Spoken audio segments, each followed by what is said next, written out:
Council on Foreign Affairs. The broadcast of this program is made possible by the generous contributions of the members of the Baltimore Council on Foreign Affairs.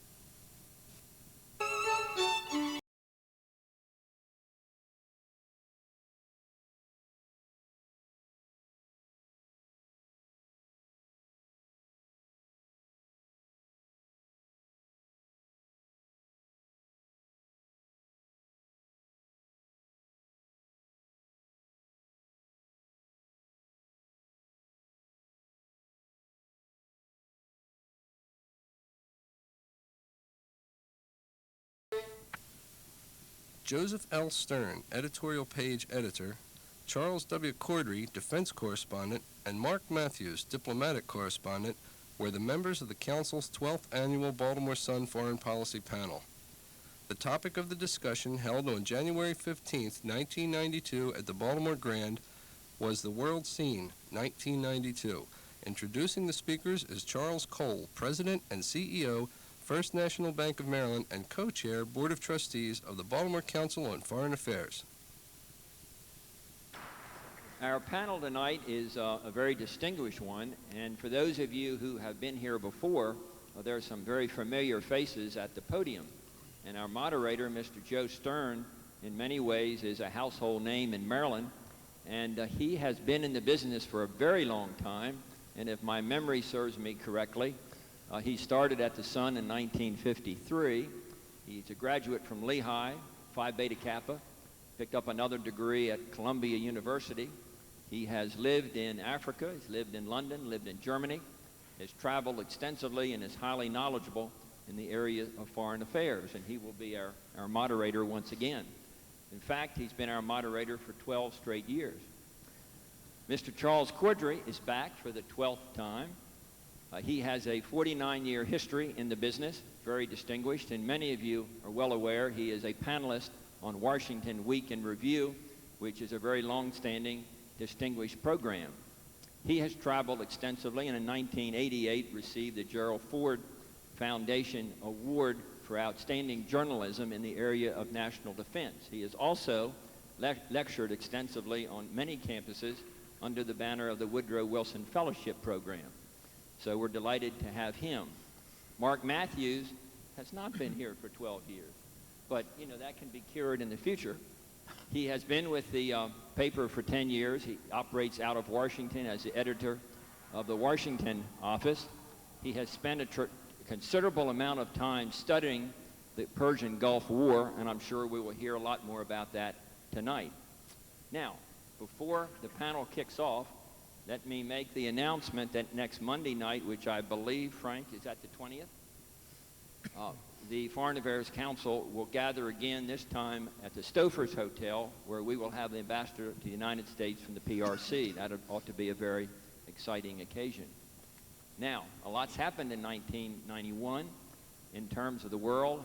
We all know about the political changes that have taken place in the Middle East, Soviet Union, Far East. And believe me, in the banking side and financial side, globalization is clearly part of a way of life. Now, with that background, our panelists will take us into 1992, talk about foreign affairs, and at the appropriate moment, questions and answers can be handled. Let us please give the panelists a round of applause.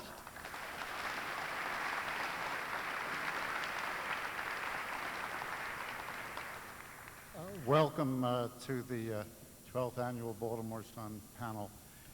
My first job, I think, today will be as acoustical engineer of this operation. Can everybody hear? Are the acoustics okay? Fine. I want to thank Mr. Cole and his bank for sponsoring this panel. It's a great honor for us to appear before the council year by year. We hope the welcome mat will remain out, and we hope that we can add to the programs offered by this very distinguished council. I just want to say before I first turn it over to Mark Matthews, who's our diplomatic correspondent, and then to Charles Corddry, who is our long-time and distinguished military expert, that I think we all ought to try to keep in mind some of the sweep of history.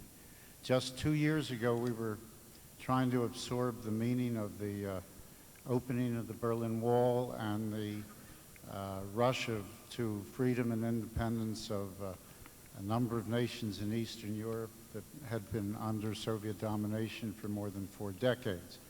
Last year, we were totally on tenterhooks about the Gulf War, which was to begin within a week of the appearance of our panel. So since then, there's a lot more that has happened, including the evaporation of the Soviet Union as we once knew it. So with that short introduction, I'd first like to turn the microphone over to Mark Matthews. Thank you, Joe. I spoke a couple of weeks ago to, louder? I spoke a couple of weeks ago to a Bush administration official who is pretty knowledgeable about nuclear weapons, and I asked him why wasn't it an anachronism that the United States and the former Soviet Union, Russia, still had nuclear weapons pointed at one another. And I also asked him if this was going to be the case for the foreseeable future. And he replied that the foreseeable future is 2 weeks from now. That was as far as he was prepared to look ahead.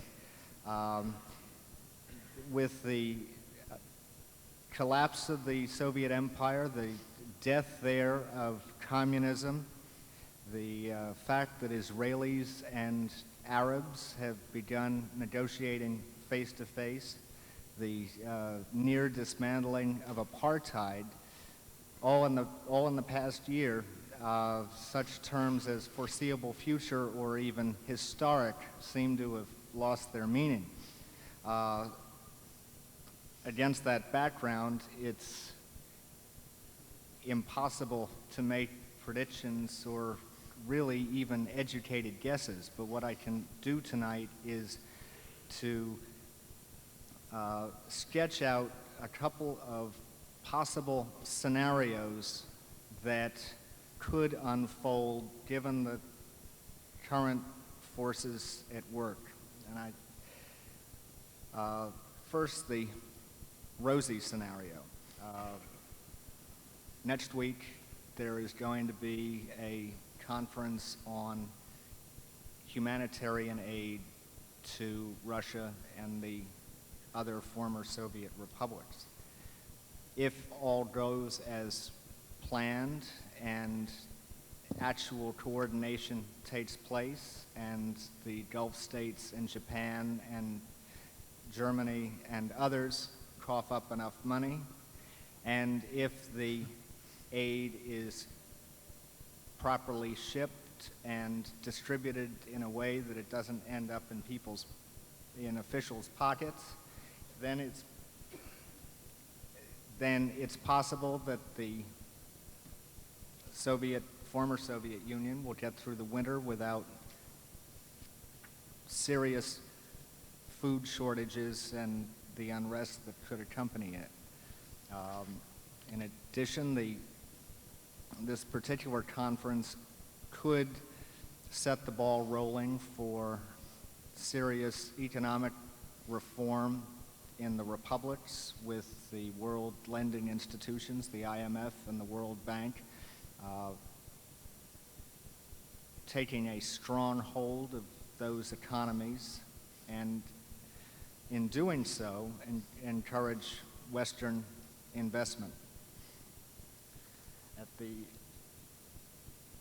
Boris Yeltsin could turn out to be a Democrat. The leaders of the other republics could exercise some concern for human rights and avoid repressing their minorities. And they could cooperate with each other and the United States in dismantling and disposing of their nuclear weapons. In the Middle East, the peace process that is now underway could lead to a interim self-government arrangement for the Palestinians.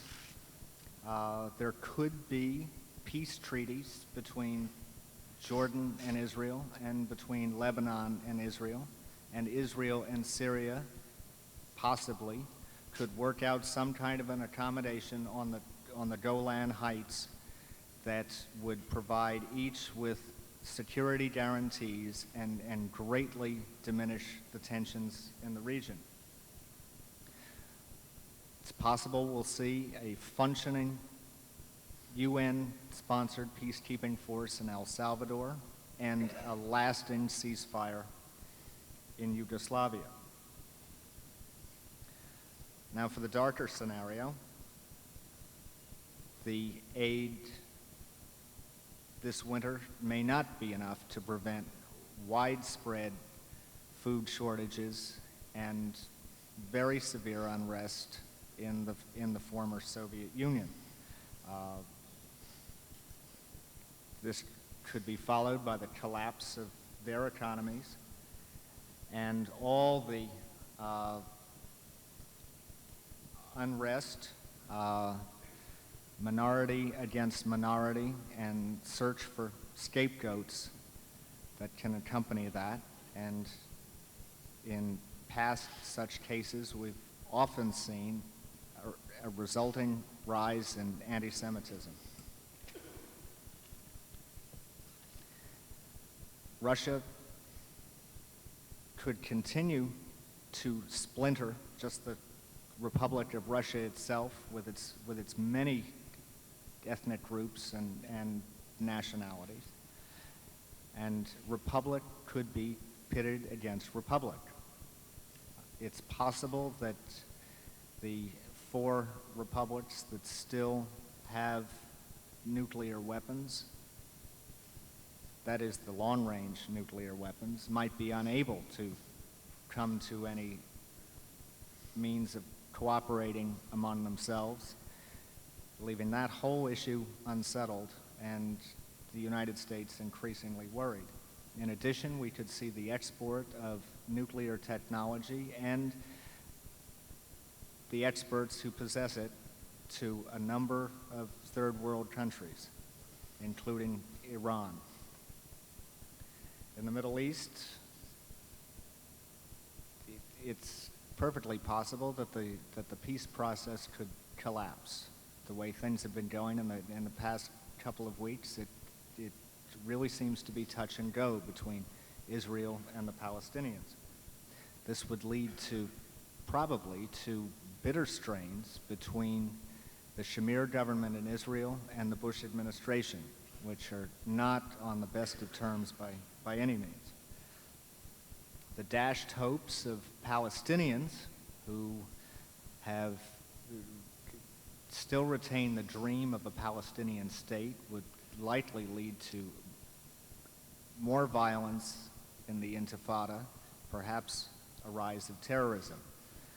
Elsewhere in the Middle East, you could see a bloodbath in Algeria as the new or former and now new military leaders crack down on their very brief democracy. There could be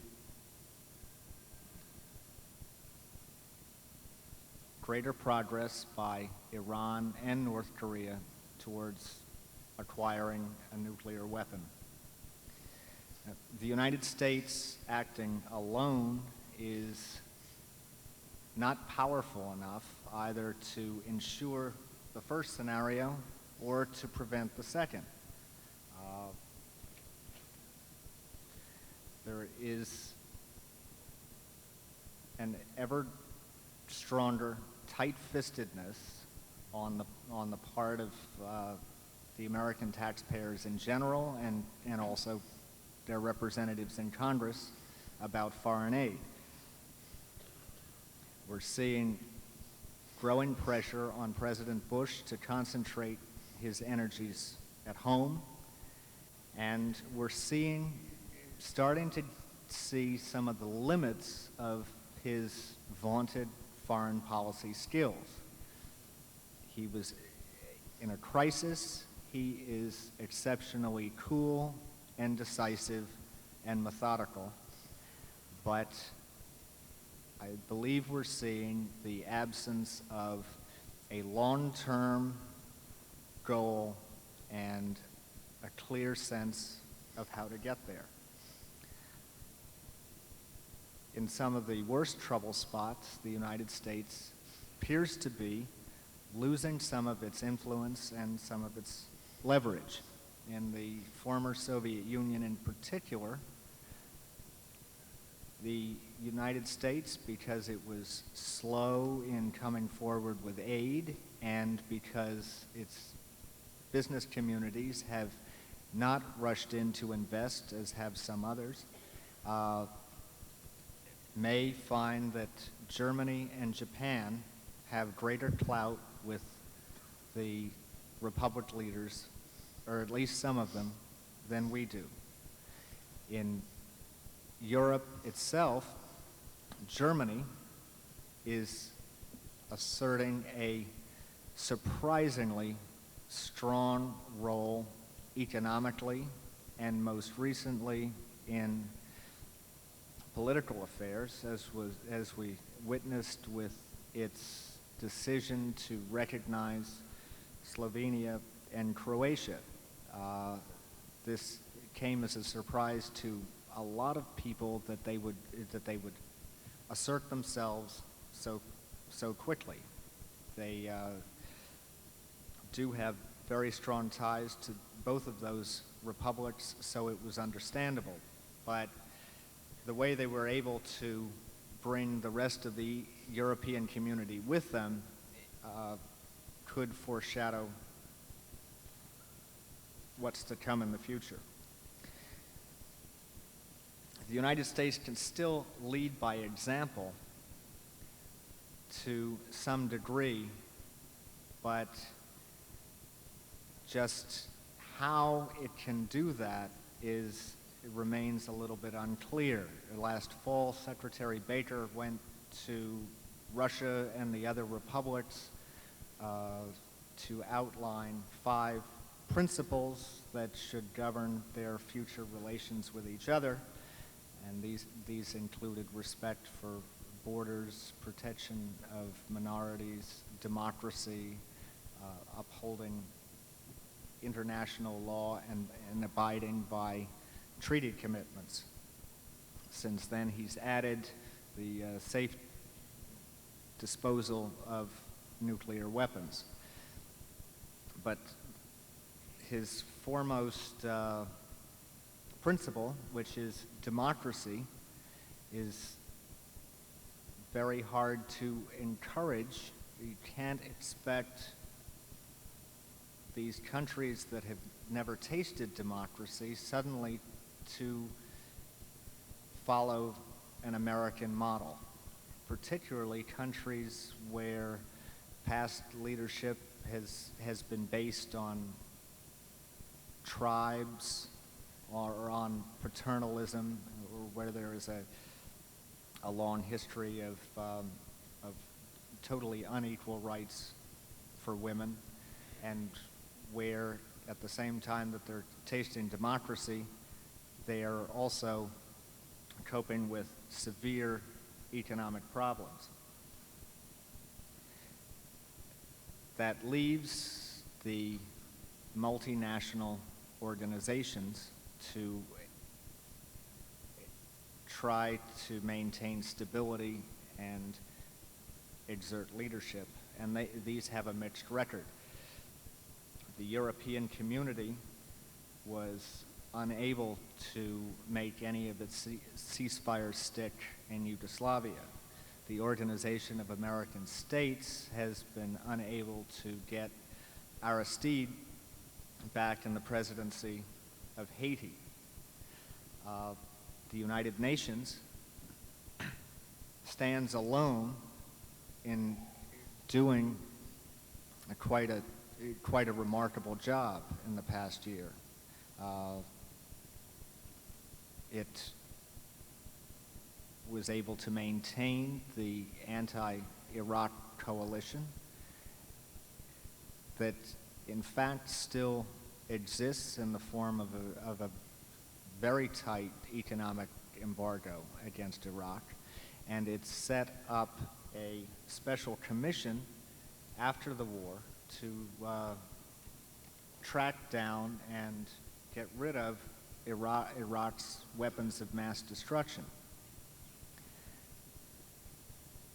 In addition, it's through Cyrus Vance, its special envoy, has finally gotten what could be a lasting ceasefire in Yugoslavia. But now we've got a new member of the UN Security Council, Russia, and although it's cooperated so far, nobody really knows how it's going to wield its veto. And the organization itself is chronically short of money. The United States is still in arrears. The IAEA, which supplied most of the technicians and the managers to the special commission that went into Iraq, has had a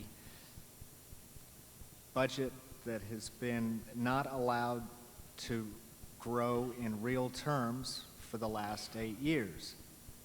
And with that, they're now supposed to be going in and checking on nuclear weapons in North Korea and keeping track of the Soviet nuclear scientists, and also trying to prevent proliferation of chemical and biological weapons.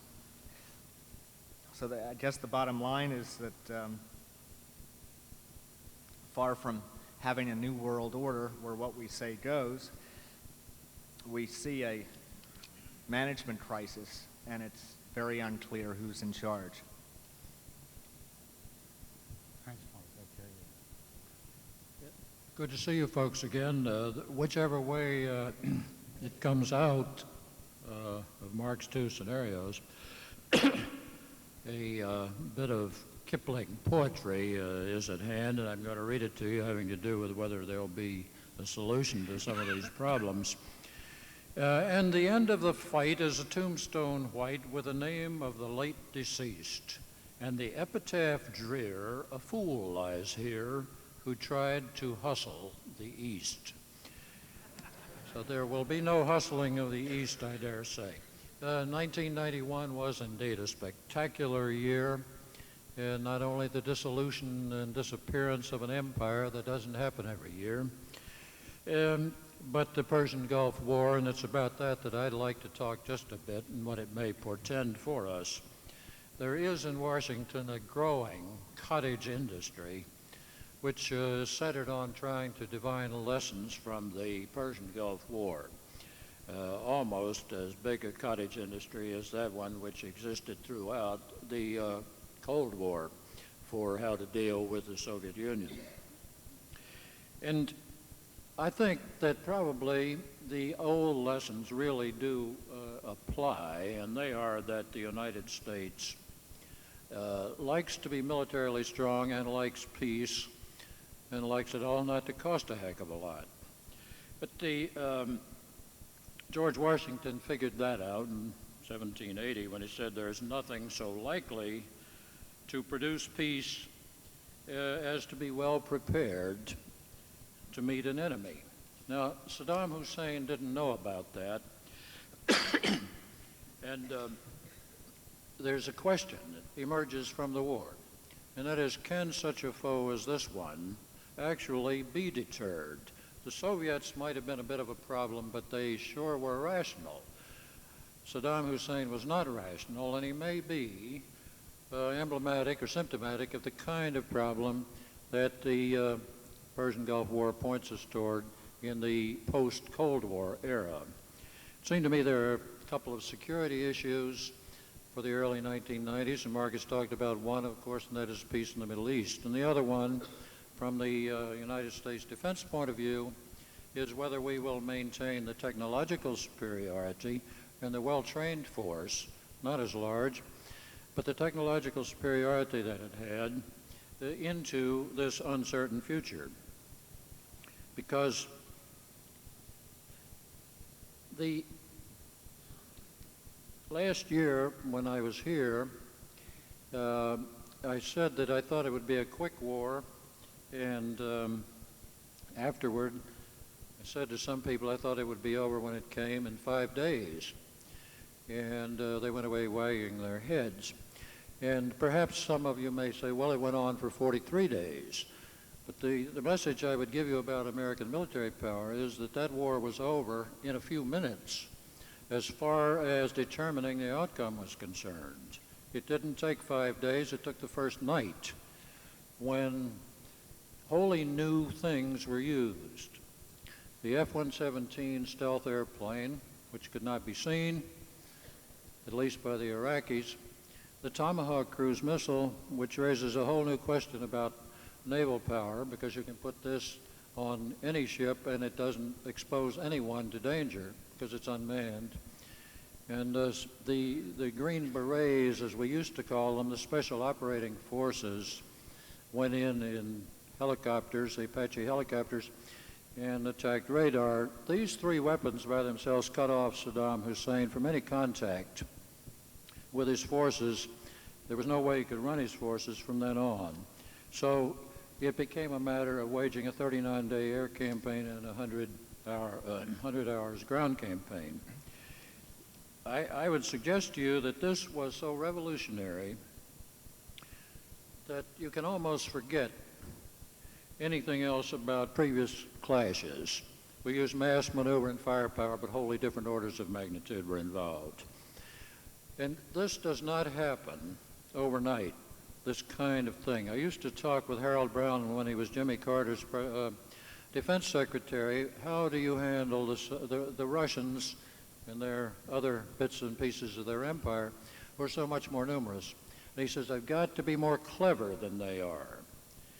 And he had a research director named William Perry who helped him be more clever than the potential foe was. And in the war in the Gulf, we saw the results, some of the results of this. Not only all the training that was done during the Reagan administration, but the research and development of exotic, revolutionary weapons and support systems that went on in the Carter administration and even earlier than that. The importance, it seems to me, is that we must, even though we are preoccupied with wholly different problems here at home, we must give attention to maintaining that technological superiority and training of forces, much smaller forces, as we go down the road.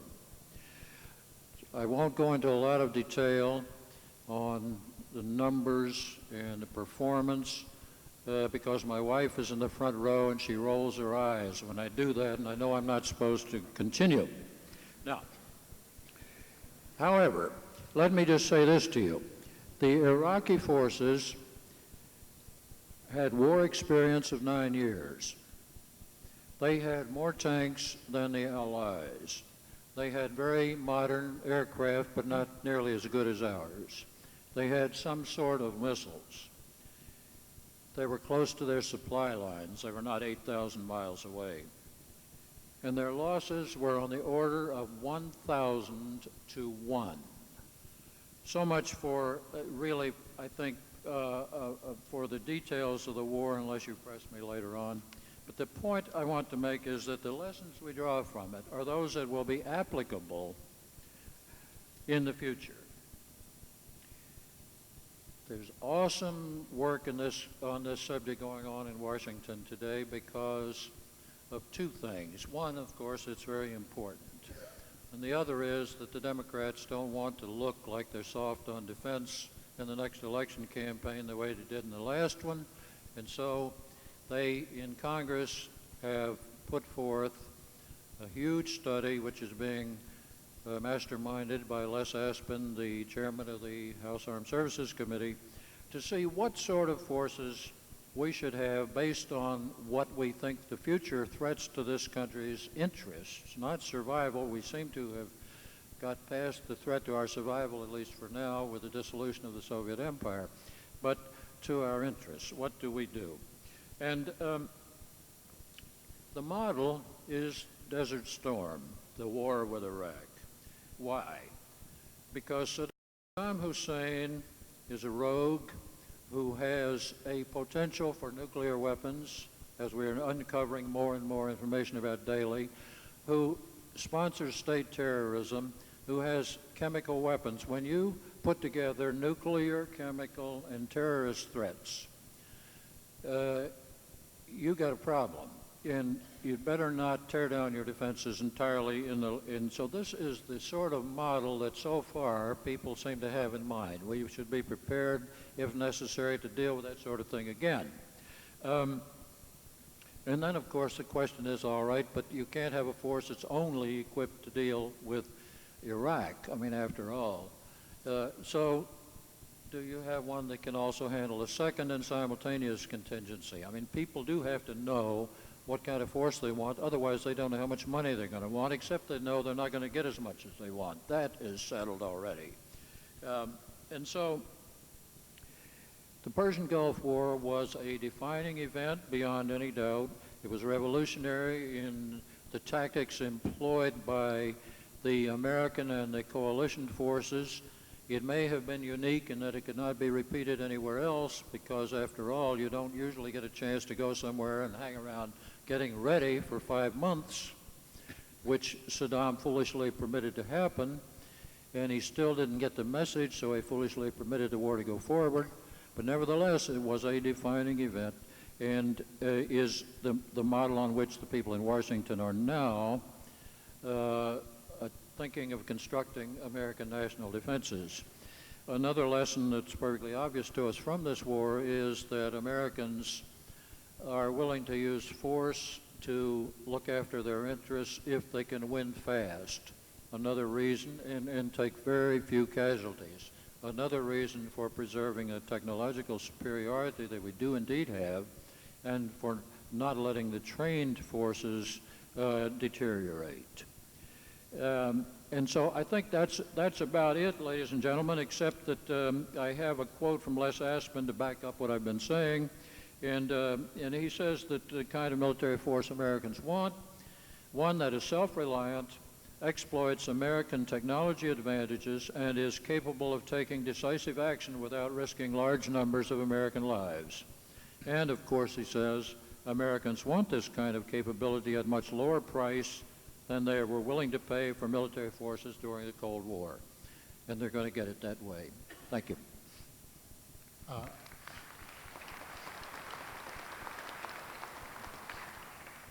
As old-timers to this panel might remember, I usually like to approach foreign affairs from the standpoint of economics, finance, numbers, all those boring things that evidently make the world run. For more than a decade, the United States of America has depended on foreign central banks to finance 85% of its national debt.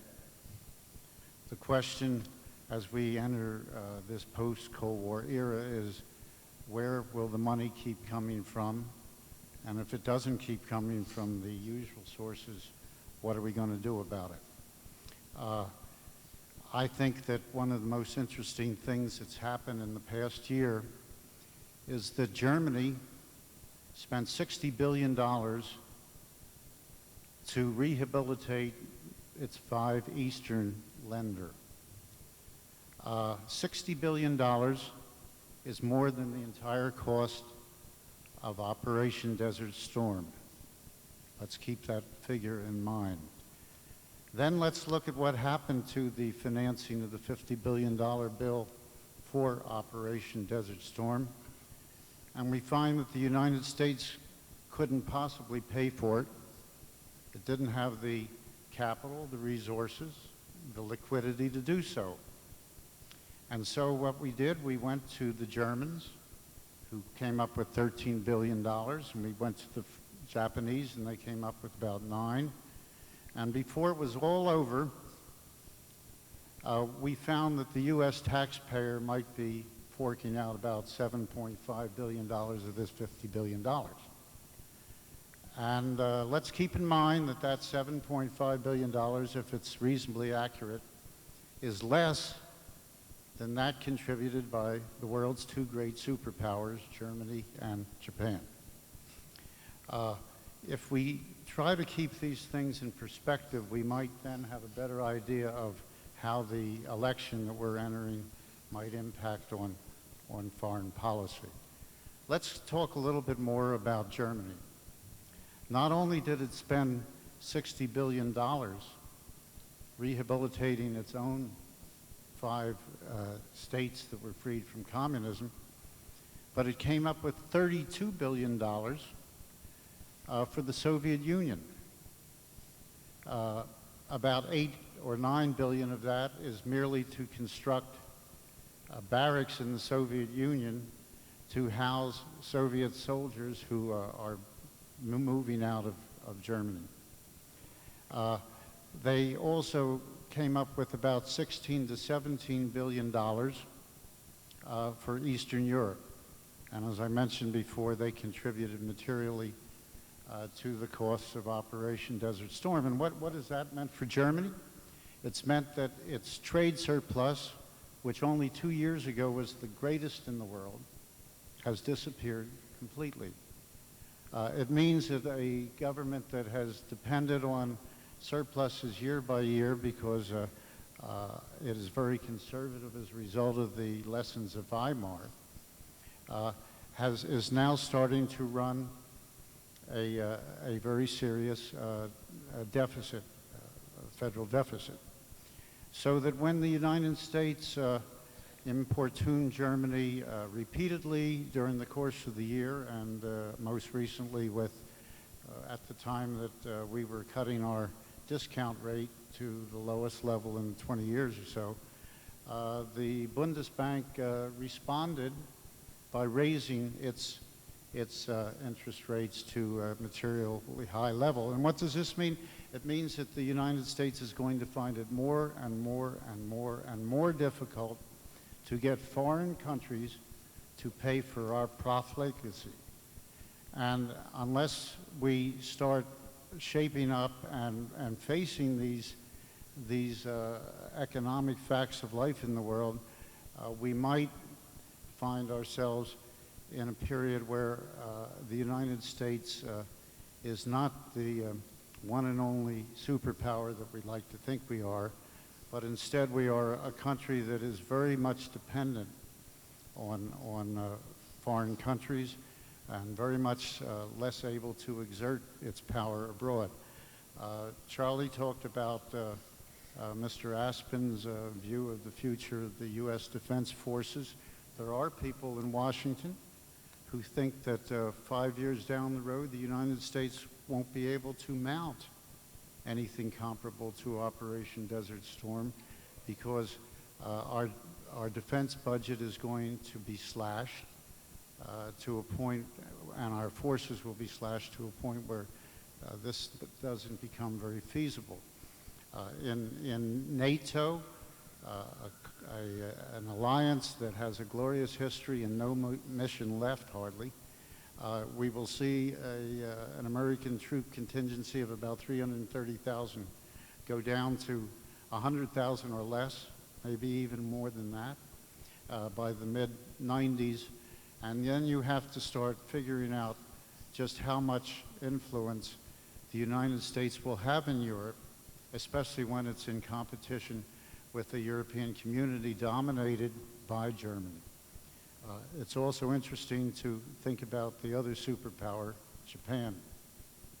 In the past 10 days, we have seen a rather vivid spectacle unfold in Tokyo, which indicated so much how the balance has shifted, how much the United States can no longer enforce its will and seems to be incapable of changing a very serious and adverse trade balance without undertaking internal reforms that the political system in this country doesn't seem to permit. And so we go into this year with the Democratic Party once the party of free trade, embracing protectionism almost on a wholesale level. The only candidate for the Democratic nomination who has the guts to say this is hogwash is Paul Tsongas, who is by all, if you can believe the political pundits, is going nowhere. And so we have the Democrats embracing protectionism under the fallacy that by protectionism and by managed trade we can create jobs in this country, when actually only a great exporting country like this can create jobs through a free trading regime. So let's keep our eyes on that. The most important negotiation going on in the world right now has nothing to do with nuclear weapons or chemical weapons or biological weapons, as important as they might be, or even peace in the Middle East. The most important negotiations going on in the world are under the General Agreement on Tariffs and Trade. They've been going on for 6 years now. They have missed deadline after deadline, even though the summiteers at succeeding economic conferences always pledged their full faith and credit to a conclusion of an agreement. Why is the GATT negotiation moving so slowly? Well, for one reason, because in Europe, the farm lobbies of France and the farm lobbies of Germany and the German need to keep the French from becoming too fearful of Germany are dictating a policy where they will not open, or very reluctantly will open, agriculture to the free trading regime that the world has known for the past 30 or 40 years. As a result, we have a crazy imbalance in the world in which the great grain exporting countries like the United States and Australia, Thailand, Argentina, find it more and more difficult to export grain at a time when the world population is exploding so much that there have to be food shortages in the future.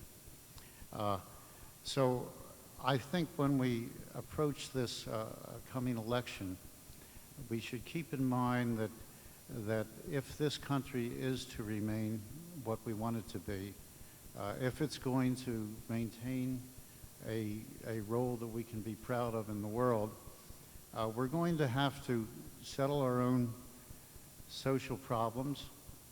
We're going to have to remain an outward-looking country, and we're going to have to concentrate on the things that are really the determinants of power in the future years ahead, and those determinants are mainly economic. Thank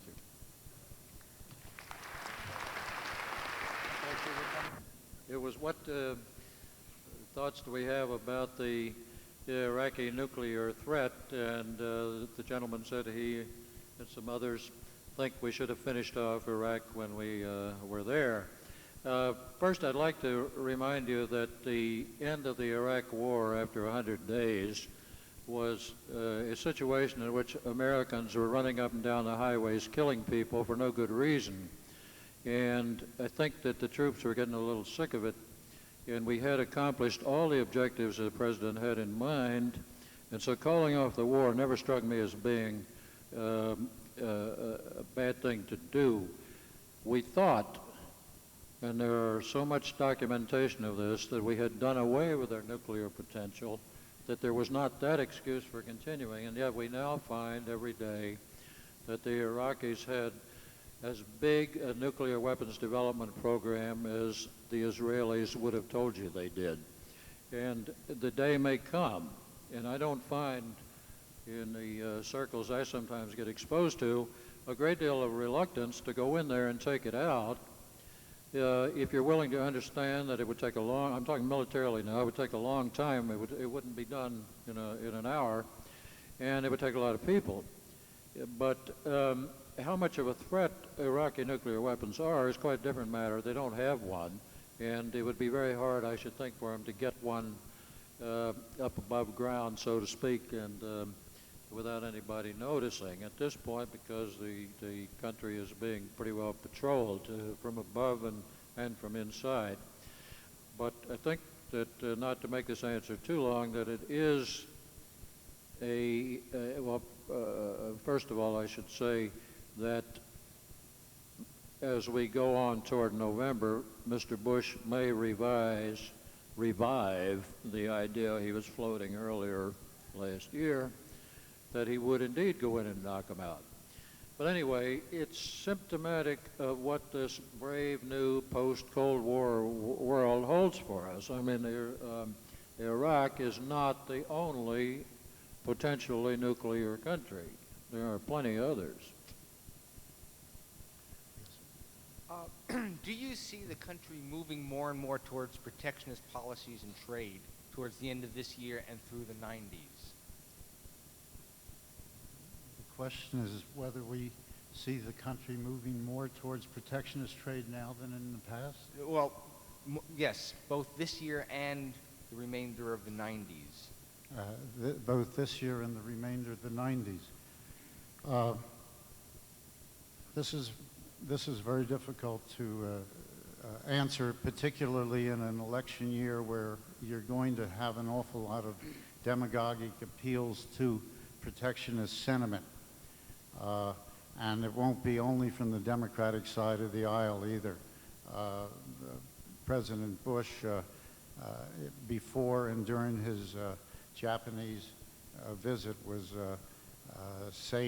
talking a lot of nonsense as well, because this is very politically popular.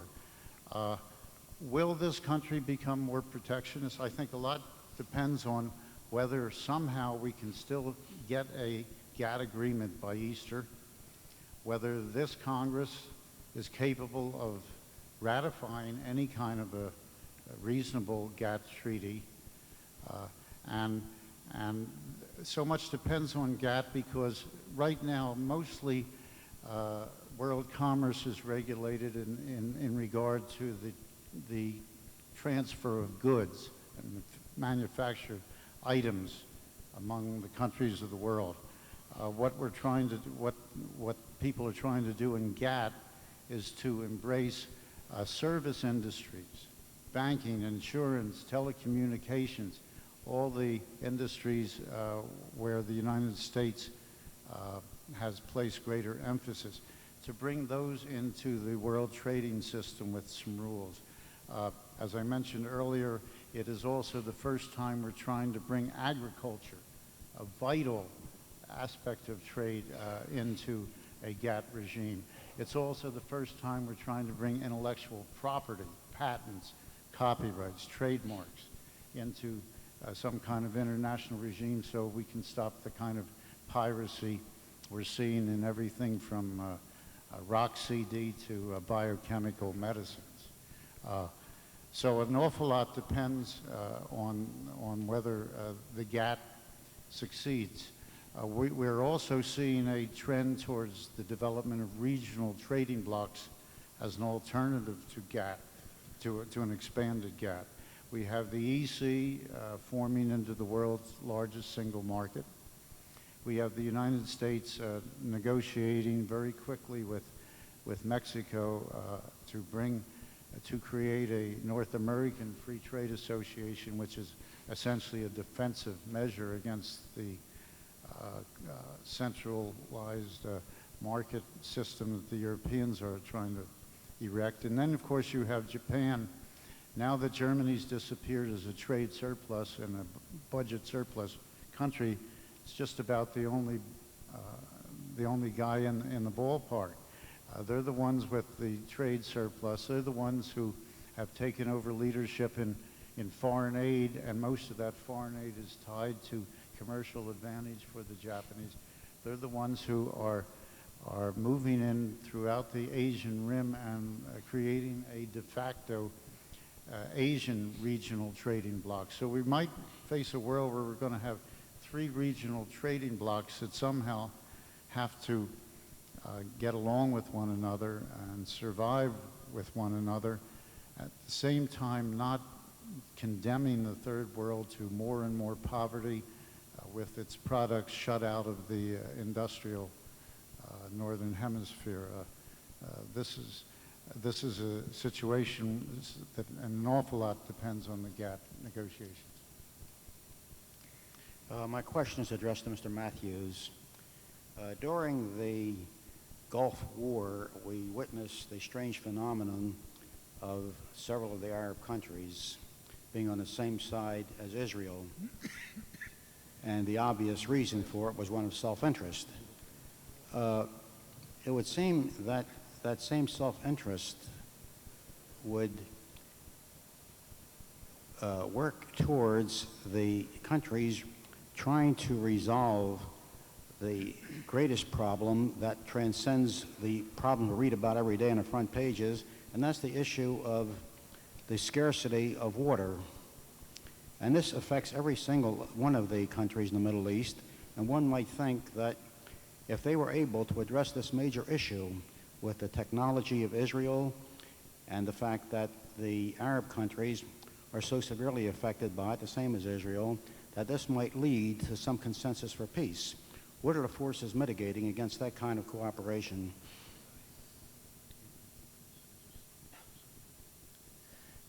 The question was about the scarcity of water in the Middle East and whether it isn't in the Arab countries' interests as well as that of Israel to cooperate on finding a long-term solution. I couldn't agree with you more.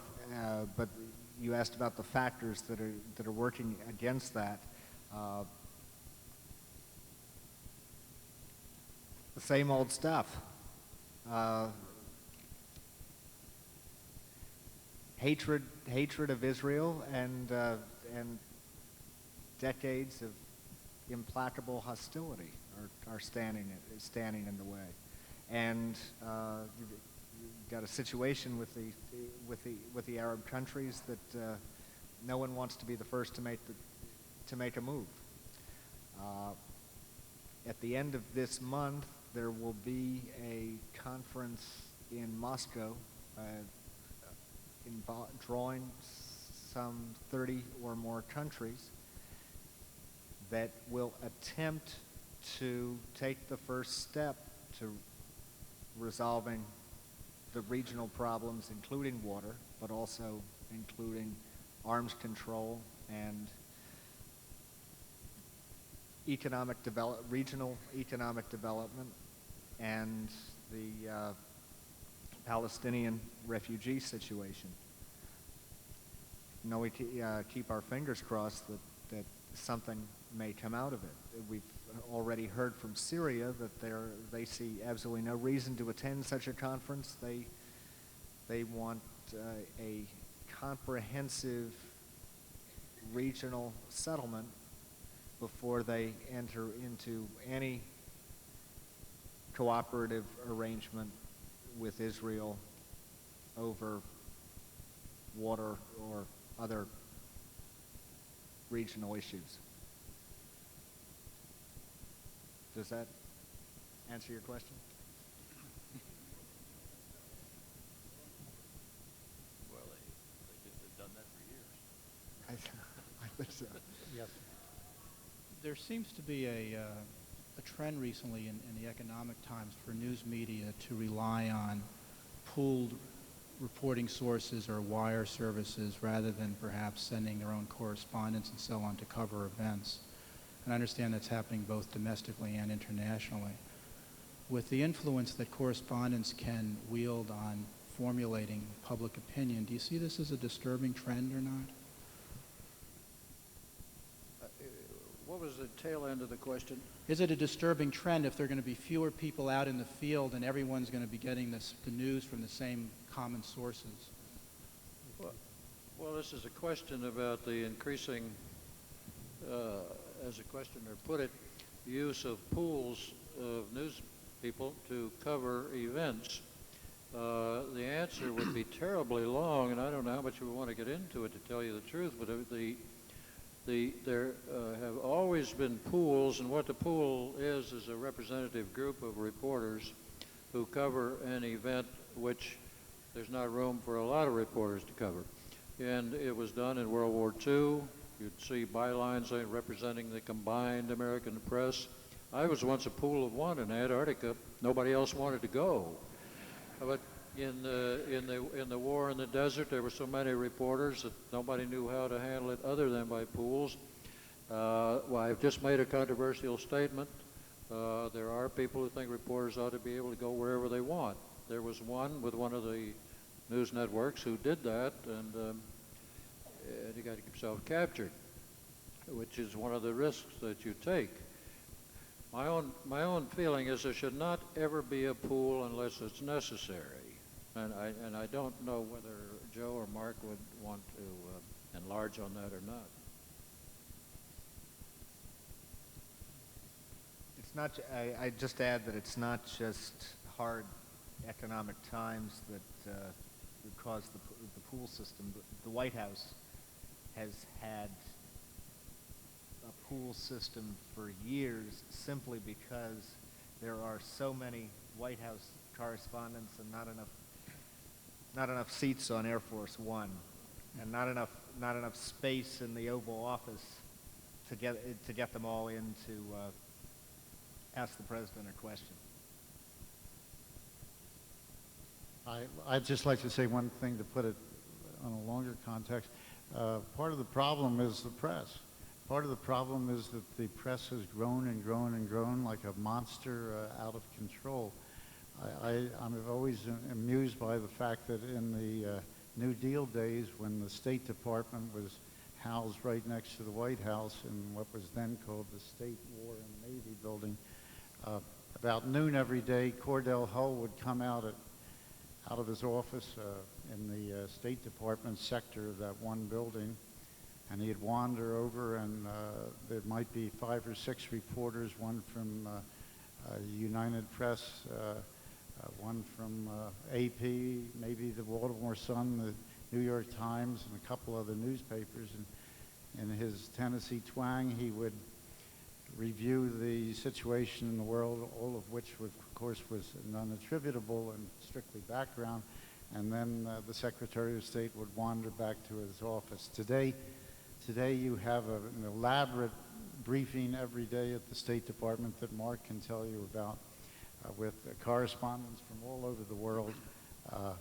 And it's just a matter of handling incredible numbers of people. And the perverse part about this is that the sheer magnet of the press sometimes gives the spin doctors in the Pentagon and the White House greater opportunities to distort the news as they wish.